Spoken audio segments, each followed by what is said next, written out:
grūtākais menedžments ir bērnu menedžments, tad vispārējais jau ir tāds sīkums. Galvenais deficīts, protams, ir laiks situācijā, ka tev ir vairāk bērnu un arī darbs abiem ar vīru. Un, man šķiet, ka pats svarīgākais ir ievērot rituālus. Jo, bērniem ar tā drošības sajūta rodas, ja ir rituāli. Un tie rituāli, kas ir mūsu ģimenē, no rīta mēs braucam visi kopā uz bērnu dārzu, dziedam dziesmas. Mums ir YouTube jau mīļākās dziesmas, kuras tad tiek uzlikts pa visu mašīnu un visi kopā skaļi dziedam. Un vakaros tā savukārt ir vakar lasīšana pirms gulētiešanas. Un tas notiek katru dienu, protams, ar retiem izņēmumiem, ja ir kāds vēlāks vakara pasākums vai ārvalstu komandējums.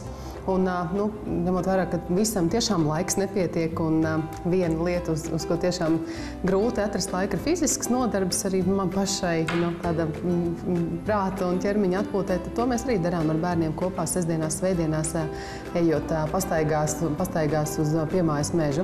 Tas ir arī tāds pasākums, kur bērni ļoti gaida. Sestdienas un svētdienas rītus mēs tad visi ēdam lielās brīvdienu brokastis, kad tas ir arī tāds rituāls, kad visi sēž pie galda un nevienam nav atļauts rotagāties ar mantiņām, bet visiem ļoti, ļoti patīk, tāpēc, ka teica parasti izvāra maus pārslu biesputru vai mamma ir izcepus pankūks, un tie tad arī ir tādi mazie ģimenes svētki.